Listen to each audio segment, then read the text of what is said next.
Welcome to the January Outturn Podcast with the Scotch Malt Whisky Society, where this month I drop some burns on Callum. Before your honest son's face, great chieftain of the pudding race. Don't stop that. No. And put him through his paces. People might be aware that that is not our current logo. It's got a different look. You know why that is? Because it's an older bottling. It's an older bottling. That was a trick question there. No, it's not a trick question. Contrapunto impasto. Tell us what that means. I was going to ask you. But first, we get to grips with everything you need to know to make the most out of your society membership. Happy New Year to everyone. We've got a very exciting 2024 ahead of us at the Scotch Malt Whisky Society. Whisky adventures, so much going on. I think if some people are lucky, they might have got a membership over Christmas and they're finding out about the society for the first time. So we're going to talk about the January Outturn, but we thought we might just kick off, Callum, by explaining what is an outturn. It's a word that we use a lot, but other people might not understand exactly what we're talking about. Yeah. What are we talking about? What are we talking? Good question. So an outturn, I think, as a whisky term, it refers to the number of bottles that you would get from a cask, but we use it as a term for the bottles that we release monthly. So we have what we call First Friday is the release date, and we'll have, and that's basically when the whiskies are available. But if you live closer to one of the venues, then you have an opportunity to attend one of the outturn tastings, which is what a preview. Yeah. And most of them are the day before. Leith actually do it on the Monday before. They have a bigger. You can come in and taste like every whiskey that we're releasing Yeah. on the first Friday of the month. I know it sounds a bit messy, but we will basically have all the bottles available that are in that outturn, which can be up to 25 bottles, which is a lot. So we do very, very small samples, and there's absolutely no pressure to drink them all. Yeah. Some people will try. But no, we have very, very small samples, and it's just about, what's the best way to explore all the whiskies that are available and see what you'd like to purchase or try, than just having these samples. Okay. Back to back. And in terms of what an outturn means, how many bottles are we talking about? Where does that whiskey come from? What can members expect on that first Friday of every month? Yeah, well, there's always variety is the name of the game, and that's what we're all about at the Scotch Malt Whisky Society. So you'll have bottlings from all the different flavour profiles, not all of them, but across the board, lots of different flavour profiles. We've talked before about we aim to have 35% sherry casks. Mm-hmm. So that's very true of all our outturns. It usually will be up to about 30%. You'll also typically see a couple other different types of casks. It could be cask treatments or different styles of wine or fortified wine.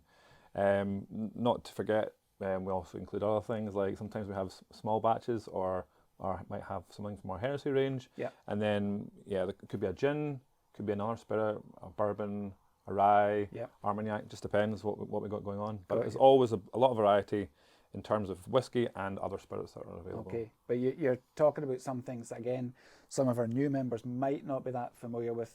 You mentioned flavour profiles, for example. Profiles. Yeah. What does that mean?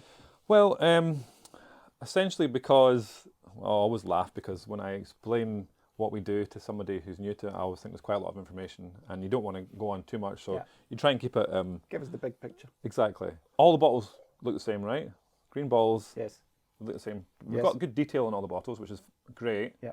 But what we've done is we've broken it down to 12 different flavour profiles, because essentially what we're single cask. So you could come in and you could have a dram and you could love it, but then you might not be able to get it again because it's a single cask. It's one cask. So the idea is, if you tried something from a certain flavour profile, then you can come back and try something else from the same flavour profile, and you should be similarities, and you should also enjoy that one as well. So that there's 12 different flavour profiles. Yeah. You want me to list them all? Yeah. Go. I'm feeling rusty. I was, I'm not in the venue anymore, and so when you're in the venue talking about it every single day, you're in the habit of it, and the distillery numbers as well. I know we don't talk about what distillers they are, but you can't help but learn them. But then as soon as you stop doing that, you start forgetting them. Yeah. So I probably will forget some flavour profiles. So we've got light and delicate, spicy and dry. I think are typically can be maybe younger, lighter whiskies. Not always necessarily to the age. Then you might move up into juicy oak and vanilla, which there's typical bourbon flavours. Something a bit more full on would be, I did this the wrong way around last time, sweet and spicy or spicy and sweet? Spicy and sweet. Okay, I'll take your word for it. Yep. Spicy and dry, spicy and sweet. Yeah, that's the way to remember it. Thanks. Always happy to help. Then you've got sweet, fruity, and mellow, which is actually a flavour profile which I really like. It's probably similar bourbon flavours, but it's much more emphasis on the sweet side of things. Yep. I'm probably going to forget a few other ones. We also have Old and Dignified, which Yep. could be older whiskies, but it also might be something that has a flavour, a more mature flavour to it. Mm-hmm. Those can always be very popular. And then we have Oily and Coastal, Mm-hmm. again, a very popular one. You get a bit of salinity and you get those kind of grubby sort of coastal flavours which people absolutely love, go crazy for. And then you're moving more in towards your 3 different peated flavour profiles, lightly peated, medium and heavily peated. Yeah. What have I missed? Yeah, a big one. Deep, rich and dried fruits. Dried fruits. Indeed. So deep, rich and dried fruits is probably the flavour profile which most sherry casks would fall into. Yeah. But not necessarily all, and there also will be some things in there. Essentially, it's the same idea. If you like sherry casks and there's associated flavours, then you will like most things in that flavour profile. Yeah. Aye. So basically, something for everyone across the whole spectrum of different kinds of character when it comes to whiskey. Exactly. But you can tell from the colour on the capsule of the bottle and on the label which flavour profile. Yeah, I know. I'm thinking about all the colours in my head, but I'm forgetting that. So they're all broken down. I should have a chart with all the colours on it, perhaps. Yeah. But well, it's all online, but that's the kind of general overview. And I suppose in each outturn, which is the bottling list that we put out on the first Friday of every month, there's going to be a good cross section. Well, it's like a rainbow. When you put them all together, it literally looks like a rainbow. Well, you can. I guess you've got these different colours here. Yeah. Yeah, that's a good example. So deep, rich, and dried fruits, spicy and sweet. I got it right. Yeah, good. Young and sprightly. Okay. Sorry, spicy and dry. Juicy vanilla, oil and coastal. Yeah. Okay, got you. And just also for the benefit of some of our new members that might not already understand or appreciate what makes our whiskey different. What makes our whiskey different? I like how you keep putting me on the spot. I'm going to start asking you some questions. I'm here to ask the questions. Well, we specialise in single cask whiskey.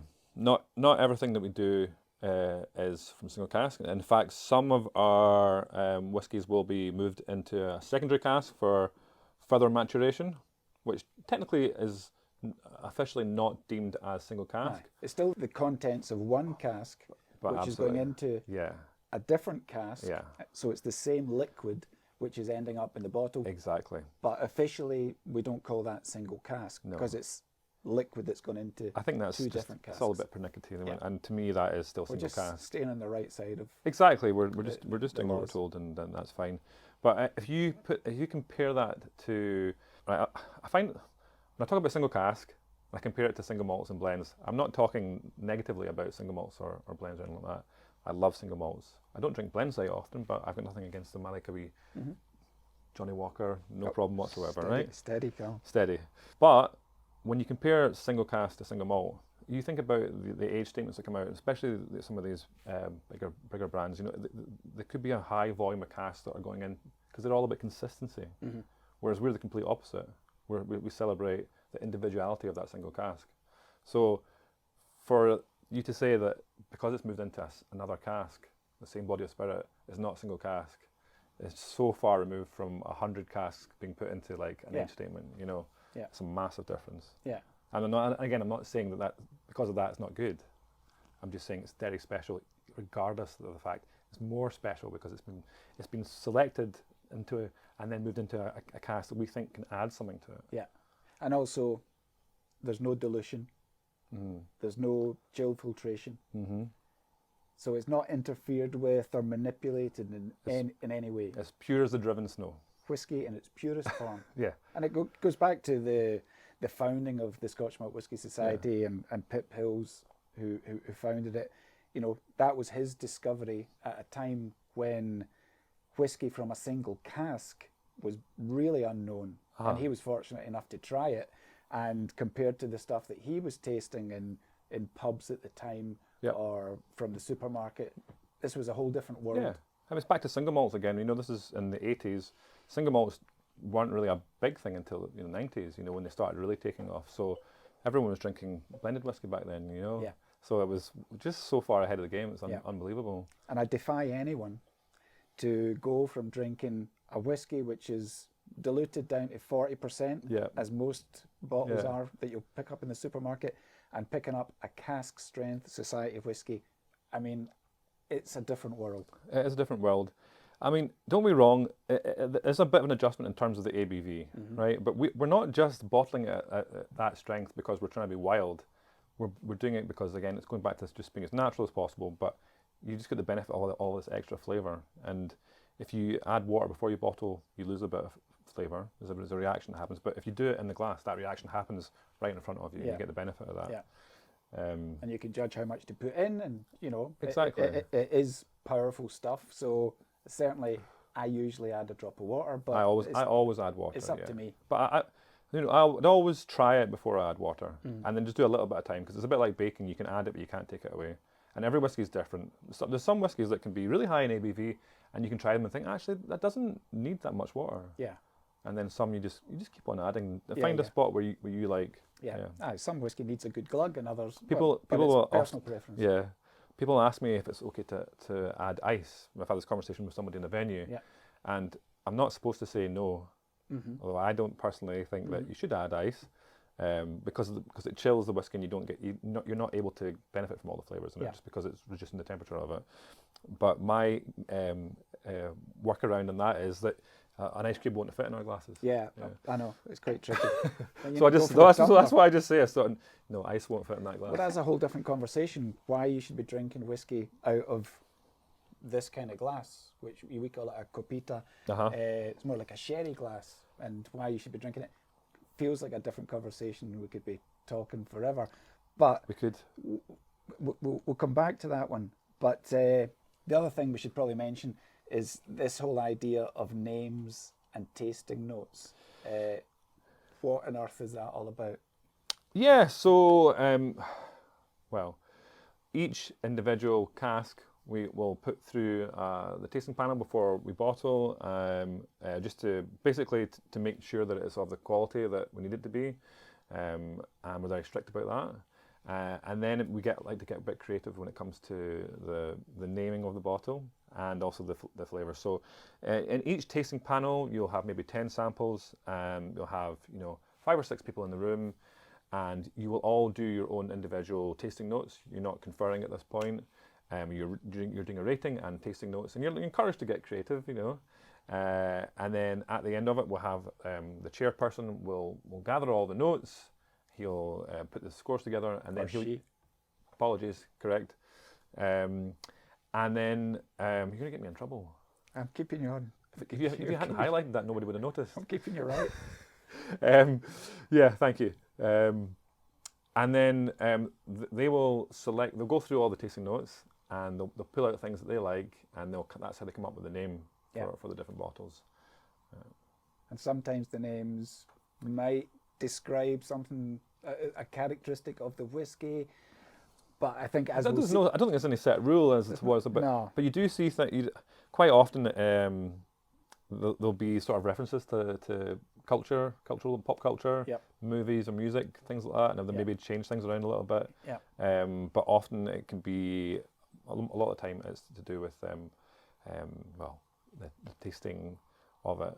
Like there's different. There's always like strange like fruits and berries which I have to Google and I've never heard of, or some sort of baking ingredient or something. And well, it's a multicultural tasting panel as well, so there's always references that certainly I don't get. And I'm like, what on earth is that? So there's sometimes a bit of Googling to be done, just to kind of decipher some of the tasting notes. But everyone's got their own nose, and their own kind of olfactory system gives them different things. So it gives you an idea, but without it being too prescriptive. Exactly, that's the idea. if you walk into well, you can obviously on the website or you're in the shop, you see the bottles, they're all green glass. You can identify different ones by the different flavour profiles, so that's your first probably step. And then, people do buy a whiskey or want to try whiskey just because they like the name of it. Yeah. That's the fun aspect of it. Yep. It might be something that, might be coincidental, might relate to them, Yep. And that's the best way to explore the whiskies, is just to be, I say to somebody, just be open-minded, if you might not, and to try different styles of whiskey, and you can't really go wrong because the quality and the volume and variety of the whiskey is mind-blowing. I think that's the ultimate point. Whatever ends up in one of these green bottles, it's going to be good. Yeah, exactly. So you can't go wrong. Yeah, but different flavour profiles might appeal to you more than others, but whatever's in there is good stuff. I mean, I think there's different ways to look at trying whiskey. There's for me, there's certain styles of whiskey which I would like to have at home and just have, and go to kind of style, which for me is bourbon. And I'm not massively into heavily peated or heavily sherried or the combination. But if I was in one of the members' rooms or I'm having drinks with friends, drams, I really like those kind of styles. There's like sort of more extreme sort of flavors in that sort of setting, because you can compare and contrast all the different ones, and you can all talk about what you like and what what you're into. So for me, there's whiskies that I like to taste, and then there's ones that are just easy drinking ones that I would have in the house. No, it's a good point. It's not all easy drinking. It's not. We like to put some. You can still enjoy something, kind of but not necessarily want to take it home. Funky stuff out there, which is not going to appeal to everyone. That doesn't matter. It appeals to certain people, and they're looking for something. It also comes down to how you're feeling at the time as well. There's different types of whiskies for different moods, and also different times of the evening.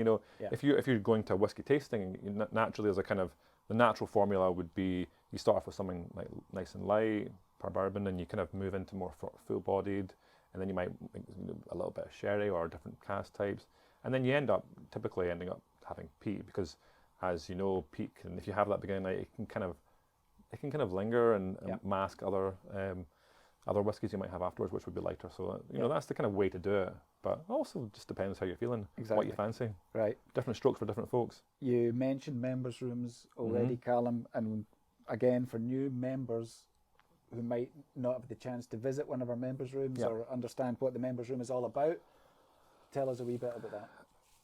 As an ex-members' room manager. Yeah, well, I guess I could maybe explain my background a little bit more. So I worked in hospitality for years. Was looking to get into the whiskey industry. This job came around. There was an opportunity to be the venue manager at the new SMWS venue in Glasgow in Bath Street. So it was perfect for me. So I was there for 3 years, and I've just moved over to the spirits team now, which is also fantastic. But we have 2 venues in Edinburgh. Well, we have Leith, Queen Street, Glasgow, London, and then obviously we have partner bars all around the world. So the original venue is Leith. 1983 was the year that it officially opened. Traditional building. It's an old wine vaults, and in fact, it has remained quite traditional, and it still is. But we just had a refurb. Yep. So it looks, it's got a kind of vintage look to it, but it's really, really nice now. Yep. I really like this. There's the bar. The bar was quite small before, and now it's the full length of the back of the wall. But it's got this lovely curvature to it. Yep. And these kind of classy wee lights. It's proper. Yep. I think it looks fantastic. Yep. Bath Street. We are kind of on Bath Street. There's quite a lot of basement level bars, which is quite cool. It's almost a bit more like a kind of speakeasy. You could quite easily walk past it if you didn't know it was there. Yep. Coming down the stairs, and we have this big square bar in the middle, this huge big pyramid of whiskey, and there's walls of whiskey in the shops. Yep. I love that. It's my local, because I'm Glasgow based. Yeah, I couldn't get you out of there. Yeah. I love it because it is very discreet from the street. Yeah. When you go down the steps, there's a little sign, but you kind of need to know where you're going. You need to know what's there, and you need to be a member to get in. Yep. And you go down the steps, and then you open up the doors, and it is just like whiskey nirvana. There's whiskey everywhere. A lot of people describe it like a whiskey library. Yeah. Because you walk in and it just looks like, it's a bit like this, but on a much bigger scale. Yep. And because we have just such a huge volume a variety of whiskey from all around the world, I guess, you know. But what I really liked about Bath Street was that it was one space, so you got that kind of atmosphere. You know, Glasgow is quite vibrant city, and we like to have a chat and a More whatever. so than Edinburgh, let's face it. It would be very easy to fall into the let's tease at people from Edinburgh right now, but I do a lot of time, and I do that in the office quite a lot. Yeah. Well, obviously, yeah, I agree with you, but you've hit me off now. So it's one space, you get a great what's the word I'm looking for? Atmosphere. Atmosphere. I said it already, and but it's broken down into little alcoves, so it's not like private rooms or anything. So you still hear the chitter chatter, people sneezing and stuff like that in the background. So you can have a wee bit of privacy, but also you can hear the sort of general vibe of the venue, and we have a wee bit of live music there, and you know, lots always with the tasting events and stuff. So it's great. Queen Street is another fantastic venue. You know, it's got this lovely sort of is it Victorian townhouse. Georgian. There you go. What's the difference, Victorian and Georgian? Georgian's after Victorian. That's why I'm asking. I don't know. No, pre-Victorian, is it? I need to check. Anyway, I'm glad you don't know. it was one of the original buildings of Edinburgh's new town, so late 18th century. There you go. It's a historic building, and it's it's beautiful. It's absolutely stunning. Piece of architecture. Yeah, and I love this the style spiral staircase, and it's very different in the fact that it is lots of different wee rooms. Yeah. You know, so you come in the ground level, and actually they're the only venue that has a public bar, so non-members can come into the Kaleidoscope. That's right. So it's quite good fun in there. You know, go through the back. There's a wee tasting room. You're up the stairs, and we have 2 different members' rooms. There's smaller rooms. There's function rooms upstairs. Yeah, it's lovely. Yeah. Yeah. And London. London is fantastic as well. It's also got that kind of speakeasy. You got to chat the door, and there's a code to the members all know the code for the door to get in, and they feel so at home that actually Simone, the venue manager, says that he goes in there and the members will be like, they'll come in and they'll adjust the lights, and you know, they're like, it's almost as if like they feel real ownership of it, and they're not in a bad way, you know. And they know the regulars there very well. Yeah. But the funny thing about that is that because of where it is, it's in the business district. Yeah. It's very busy during the week and actually a lot quieter at the weekends. Yeah. Because a lot of people who work in London don't actually live in London. Yeah, yeah. So it's very different from the other venues because we're all much busier at the weekends. Yeah. Well, it's in Hatton Yard. Farringdon. Yeah, Farringdon. You know, the jewellery district of Hatton Yard. Yeah. And at Bleeding Heart restaurant. Yeah, it's just around the corner now. It's just round the corner. Yeah. Yeah, very close to Farringdon Station. It's actually quite easy to get to from central London. Yeah, yeah. Yeah. Oh, it's cracking. Coming up, I keep the pressure on Callum. Right, get some in the glass, Callum. Stop talking. I feel like this is what I'm supposed to do, is talk. This is quite an interesting example. Over to you. I love it when you do that. We've spoken a lot without actually tasting any whiskey. So, you know, let's look at what's coming out in January. I'll twist your arm a wee bit. But, you know, we've got a variety of bottles coming out in January, and I think it's quite a good example of the kind of range of what we put out. I looked on what's coming out in January, ranges from 9-year-old whiskey to 32-year-old. So, you know, massive age range. You're talking about flavour profiles. Huge variety of flavour profiles as well, from the young and sprightly, which is, you know, probably like a 9-year-old whiskey, young and sprightly, to old and dignified. Obviously, if you're young and sprightly to old dignified. Very good, Cal. Very good. So also in terms of pricing, huge variety, and we thought we'd kick off with this because it's actually the least expensive whiskey. It's a bargain. In the Outturn. This is 84.26. You want to open that up? Yeah. So this is a good example of a classic refill bourbon hogshead. Yep. It's also from the Speyside region, and it's what I would call a workhorse distillery. Okay. You know, when it comes to independent bottlers, there's a lot. Doesn't sound very good, workhorse. It just means they work hard. Right, okay. And they produce lots of whiskey. Producing good stuff. Yeah, of course. But, you know, like a lot of independent bottlers, there's a lot of whiskey that's been made that is not well known in its own right, but independent bottlers have, brought these to the table, and when you get the chance to try these in their own right, they're absolutely fantastic. And a lot of these distilleries are having now going and releasing their own single malts because of it. Yeah. So 10 years old, spicy and dry flavor profile. I actually really like the spicy and dry flavor profile. It's perfect for the beginning of the night. Yeah. It's got a little bit of a winey kind of quality to it. It does. On the nose. Cointreau, grenadine. Yeah. But kind of grassy as well.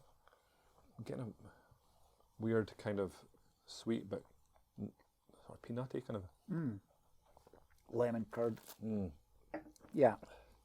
Juicy oak and vanilla. No, it's not juicy oak and vanilla. Spicy and dry. Spicy and dry. Classic refill bourbon, hoggy. What about the name, Richard? We were talking about the names and the numbers earlier on. Uptown Funk You Sup. Yeah.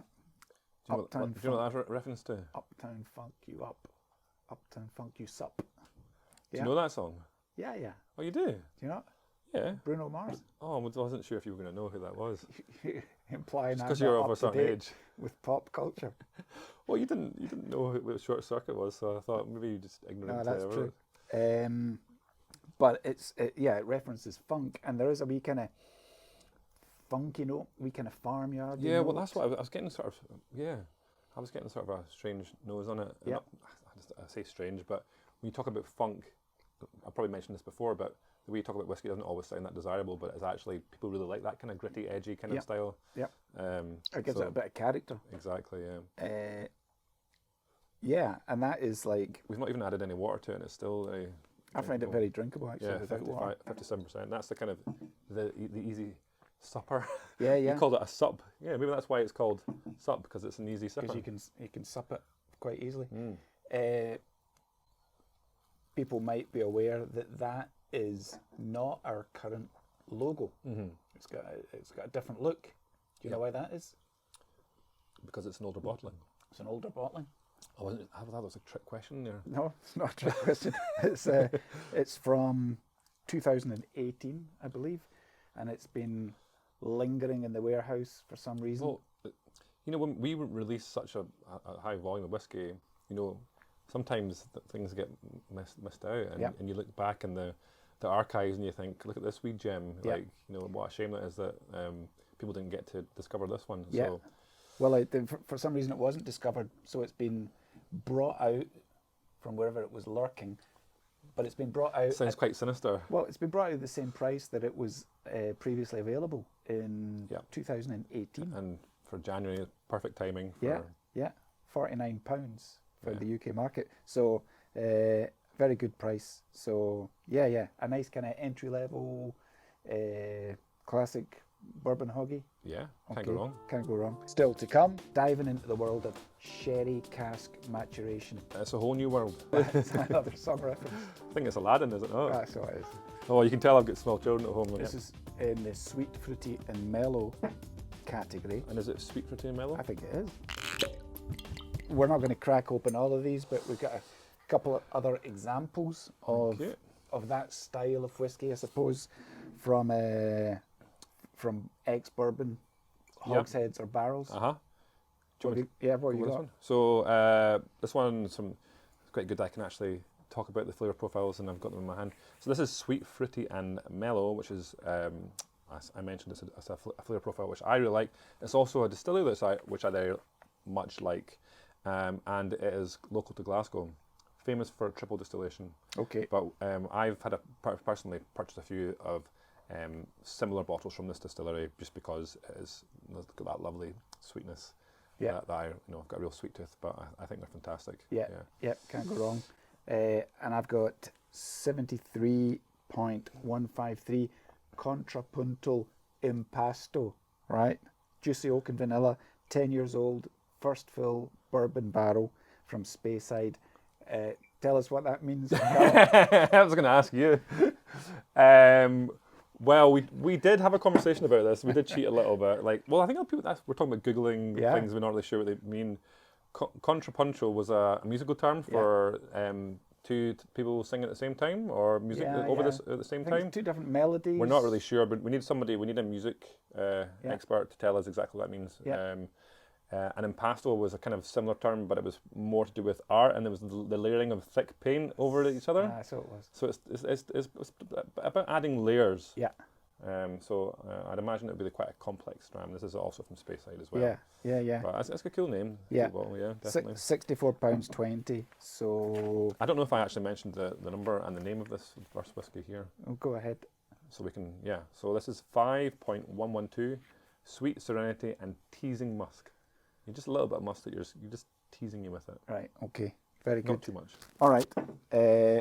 So moving on to a different style of whiskey, we've got 1.286. We've been talking about ex-bourbon cask maturation, but Are we going to drink this one? we're gonna crack that one open. Diving into the world of sherry cask maturation. Yes. It's a kind of different world.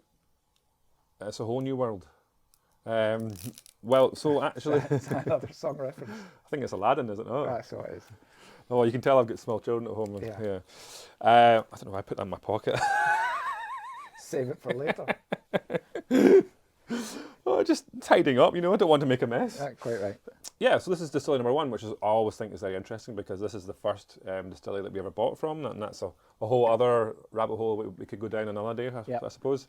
But this is 10 years old, bourbon, first ex-bourbon barrel, and then it's been moved into a first fill ex-wine barrique. But we also know which winery it comes from. Yep. It comes from Jimenez Spinola Yep. in Jerez, Yep. which we both visited actually.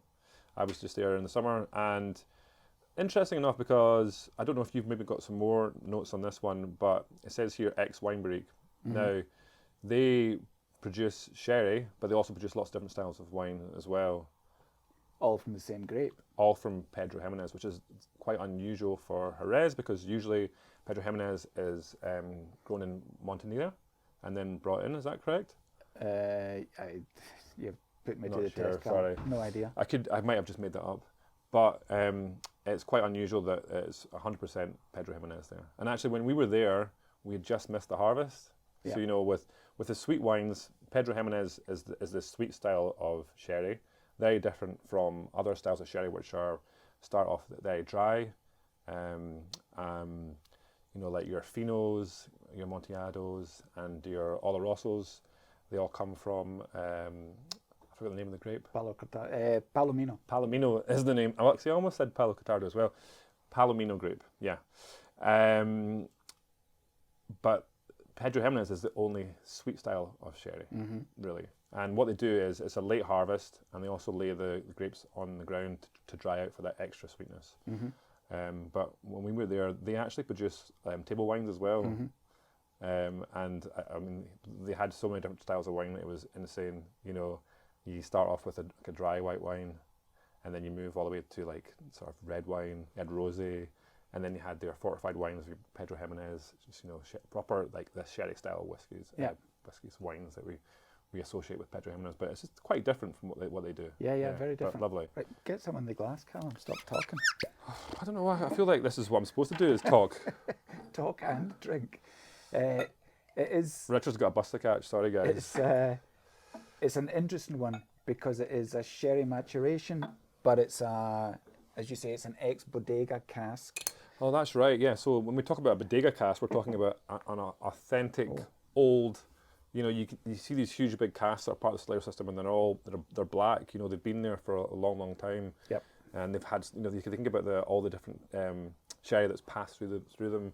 So in terms of that versus like a custom-made new cask, they're not quite as active, but the heritage and the vintage of these casks produces a lovely complexity. Well, this is interesting because it's authentic, isn't it? Well, we were talking about flavour profiles and sherry matured whiskey generally falling into the deep, rich and dried fruits flavour profile. Yeah, there you go. That's the kind of character that you usually expect to get. But this... But not always. Not always. And then there you go, that's it. This is in the sweet, fruity and mellow category. And is it sweet, fruity and mellow? I think it is. I don't know. Because it doesn't have the the real dried fruits, kind of nutty character that you might expect from, certainly from an Oloroso sherry maturation. It doesn't have that full-on thickness and sweetness of what we think of as a classic Pedro Jimenez maturation. Yeah. But because it's an ex-bodega cask, you're not quite sure what it's been used for. And this bodega, they do lighter wines they do using the Pedro Jimenez grape. There's sort of contrasting flavours in the glass here because it's very different on the nose than it is when you taste it. Oh, that's sensational. Yeah, and I think what it shows is. I like how we're just not adding any water to these whiskies. Oh, I don't think again. I don't. Yeah, but you don't actually need it for that one either, and it's in there at 59.8%. I think it also shows you that whatever preconceptions you might have based on a whiskey's label, you've got to get in and taste it just to see how different it might be. I just think it's amazing how whiskies, we're talking about single cask again, how different they are, You think about all the whiskies that you try coming through the site, you never ever have two whiskies that are the same. You never have one that thinks, that's like that they're always individual. Yep. That is lovely, I have to say. 1.286, £76.40. I think that's very good. A couple of other examples from this outturn of sherry maturation. We're not going to crack these open either, but I can guarantee these are completely different, and you can tell even that they're different flavour profiles as well. So I'll introduce this one first of all. So 14 years old, spicy and sweet. See, I'm going to get this right every time I say it now. Bourbon, and then the final cask is an ex-Oloroso hogshead. So Oloroso is it's like your deep, dark, nutty kind of style of sherry. That's like full oxidative exposure, and it's a really sort of full on it. Pedro Jimenez and Oloroso are the two most popular styles of sherry casks for the whiskey industry. Yep. And 85.81, Kaylee dancing in the bakehouse. Again, first fill, ex-Oloroso hogshead. It's firmly in the deep, rich and dried fruits category. So I think much more of what you'd expect from classic sherry cask matured whiskey. But that's a cracker as well. I think both have had a 3-year term of additional maturation. Right? Well, that's interesting because we usually it's 2 years minimum. So if it's longer than that, then because one thing you hear about quite a lot is whiskey being finished, which is a term which kind of suggests it could be like 6 months or you're never really sure. But we always make sure that it's 2 years, and we don't like to use the word finished because it's not finished. Yep. It's 2 years. That's a good long time in the secondary cask or the final cask to really absorb those flavours. Yeah. Up next, called bacon baked in treacle fruitcake. Have you ever had bacon baked in a treacle fruitcake? Well, you're about to. These are called the Vaults Collection. What can you tell us about the Vaults Collection, Callum? You just run out of things to say. You just hand it over to me. You alluded, Callum, earlier to not everything is single cask that we do at the Society, and this is quite an interesting example. Over to you. I love it when you do that. This is something that hasn't just been taken from one I'll cask. see if I can remember what it was, yes, so we like to, varieties and experimentation is what we're all about. We like to try different things out, and that's very true in this case.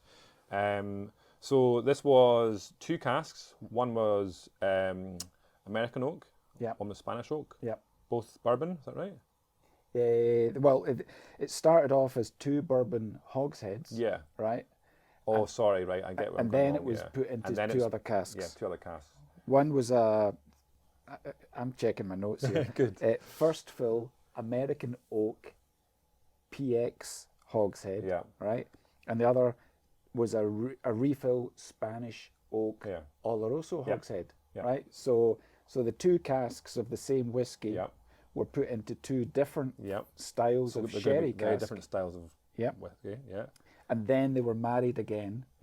and bottled. And that's the unusual part, is the fact that we decided to actually marry them together as the third part of this maturation process. Yeah. Yeah. Yeah. We like to, and we've done things before where we've had two casks that have been sister casks, very similar, moved into different casks, and then you can taste them, compare and contrast. Yeah. Whereas this one, you're getting the benefit. You're taking these two very different styles of whiskey, and then you're putting them together, so you get the benefit of this amalgamation. Yeah. I mean, it's like a form of additional maturation, Yeah. but a more complex form. Exactly. Because it's not just going into one other cask, Yeah. it's going on a different journey, but it's coming back together. Yeah. It's very unique, and it's Yeah. Yeah. So it's not single cask, but super interesting. You shouldn't have to say but. Okay. Okay. I crack it open. Oh, And it's called Bacon Baked in Treacle Fruitcake. Have you ever had bacon baked in a treacle fruitcake? Have it all Well, you're the about time. to. Yeah. And it's 15 years old. Yep. And it's ended up in our peated I'll give you that one. flavour Oof, profile. look at the colour. Yep. Yeah, Very nice. and let's not forget it's from Isla. So, Yeah. People always get very excited about anything from Isla. This Yeah. is from another one of these, what we refer to as a workhorse distillery. Well, one of our members love everything that we put out Yeah. from Distillery 53. Yeah, I do too. I think it's one of our... It's a little bit different from other Isla malts. Yeah. Well, you wouldn't tell by looking at this, but actually the way that they make the spirit, it creates a lighter, more sort of floral kind of spirit, and it's known for having a bit of a smokiness to it, a smoky kick, as opposed to a richer medicinal kind of quality to it. So it's almost like an after kick of smoke. Yeah. Well. Yeah, it doesn't have that kind of iodine. But that's what I like about it, because burning a it's a little bit hospital different kind from another. Yeah. Well, I've not tried this one yet. Always get kind of seafood on the grill notes, prawns on the barbecue. It's got that. Well, it's because it's sherry, it's going to have that kind of barbecue-esque, and then because of where it's from and because it's peated, it's going to have that seafood element to it. It's a perfect analogy. Yeah. It's a brilliant combination, I think. That's really lovely. Between the sherry casks and the peat. The peat is kind of tempered. It's there. Yeah. But I think the sherry kind of mellows out the smoke a little bit as well. Yeah. But yeah, I mean, and you can dig into that because it's got these different layers that come from the different I'm casks. getting like a lot of orange, kind of marmalade-y kind of stuff as well. So it's not just. It's one of these ones you just every time you go back to, you're going to get something different from it. Yeah, we're kind of rushing through these, but we should be spending more time with that. In fact, I think I will spend more time with that. That's brilliant. And that's £109.90 for 53.471 bacon baked in treacle fruitcake. And a kind of, we don't talk about ultra small batches, but it is kind of like a wee It's even small. Batch. It's even smaller than an ultra small batch. Yeah. It really is. It's only a combination of what, 4 different casks. Yeah. Well, 2 casks that have gone in that journey. Oh, it's a complicated one. Yeah. Anyway, well worth checking out. We'll talk a wee bit. Where is it? Because we've gone from our entry level bottle at £49. Now this is something totally different. Something special. Well, you can tell straight away from the packaging that we're into kind of a different world here. It's got a black label. It comes in a beautiful presentation Crack it box. open. Let's get stuck into it. I think I've got to hand this one back. But we've got a couple of these. These are called the Vaults Collection. Mm-hmm. What can you tell us about the Vaults Collection, Carl? I love it when you just run out of things to say. You just hand it on to me. Well, so we have our normal releases, which it's not always about age, but it tends to be that the older whiskies are more expensive, and it makes sense, right? Yeah. But in between our sort of, I wouldn't even call it a core range, our typical releases, we have our black labels, which are, like I said earlier, tend to be a bit older, usually over £100. And then the next level up is the Vaults Collection. So that's our most premium releases, our most special whiskies, and they're quite often around about 30 years old, or could be a little bit. But this one here is from Speyside. distillery number 35, which is one we know very well. We've had some fantastic releases, award-winning releases from this distillery, and I personally have enjoyed a lot of, and quite often they are black or vaults collections. Well, we do release a lot of younger ones as well, but yeah, you do see a few in the black and vaults collection style. Bourbon, and then final cask is Oloroso. Yeah. It's called Meticulously Mesmerizing. Yeah. Yeah, just a shame I can't convince you to open it. Don't think so. Yeah, 31 years old. 31 years old. And that's £450, which I think is actually... It's actually not too bad at all. Good value. Yeah. If you've got any money left over from Christmas, then... Yeah, okay, might be struggling this year. But, you know, I've had some of the older whiskies from Distillery 35 Yeah. From a sherry cask. Yeah. They're absolutely magic. Yeah. They're some of the best society whiskies I've tasted. I think it's also, when it comes to older whiskies, depending on the age, you want different types of casks, as in how active they are. So, like, you know, if you've got a whiskey that's maybe in its teens and first fill, second fill, perfect. But actually, when you come to some of the older whiskies, if it's going to spend a long time in the cask, you're better with something that has been used a few times. Yeah. Because you get a more subtle influence. Because just because a whiskey is older doesn't necessarily mean it's going to be better. You could have a 30-year-old first fill cask, and it could just be completely overdone. Yeah. So it's a delicate balancing act. And if you use something that has a refill over a long period of time, you get a nice complexity to the whiskey. Yeah, it's not just wood. No, battering it's not overpowering. in the head. It's subtle. Yeah. And then you've got a wee added couple of years of Oloroso there, just to give it an extra wee bit of something special. Right, very nice. Take that back. You take it home? Yeah, maybe. And okay, we've got one other bottle that we wanted to mention for January, because January, of course, leads up to Burns Night on the 25th, celebrating our national poet with poetry, song, food, and whiskey. So we've got a special bottling in celebration of Burns Night 2024, and well, you can't have a Burns Night without a whiskey, really. I don't think they kind of go in hand in hand together. They go hand in hand. Haggis, neeps, and tatties in a dram. Yeah, and this one is called Warm, Reeking, Rich. You know where that's from? It's from Tam O'Shanter. Oh, Callum. I guess. Addressed to the haggis. There you go. I should know that because I've heard it enough.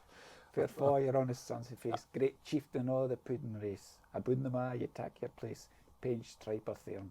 Weel are you worthy of grace, as lang's my arm. It gets to the one. Oh, don't stop that. No, I won't get into the whole thing. But anyway, you prepared that, didn't you? You knew exactly that you were going to do that. Every Scottish schoolboy knows at least a bit of Burns, surely. Anyway, Warm, Reeking, Rich, 48.165. It's coming out not at the very start of January, I think maybe the 12th, mid-month, but especially for Burns Night. Yep. That'll be brilliant. It's spicy and sweet, right? It is indeed. Be perfectly a haggis. I love the exclusive bottles. We do some special releases, which always have a really fun picture on them as well. Yeah. So that's one to look out for as well. And I also need to mention that we have lots of great Burns events happening in the venues. Yes. You know, Burns Night is obviously a big night for the Scottish Malt Whisky Society, so we have events in all the venues. London, we have a whisky tasting and dinner.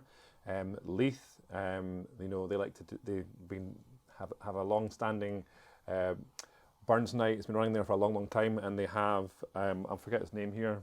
I'll tell you, they have Piper Major Ian Grant, who comes in and he does, you know, he does the address, and he does a lot of recitals as well. So it's a proper, authentic Burns Night. He would know where Warm, Reeking, Rich came from. All right, okay,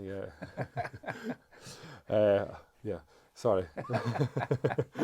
But don't forget, we also have one at Bash Street, my old venue, and we have, it'll be a similar idea, dinner and tasting with some Burns recitals. We actually have one of our members who likes to come up and do do the recitals for us, Mr. Alan McNabb, who, he's fantastic, good value.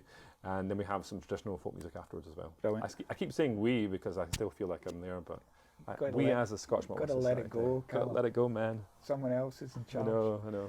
Right, brilliant. Well, lots to look forward to. That's your January Outturn and a wee bit of an introduction to what the Society is all about and what to look out for each month.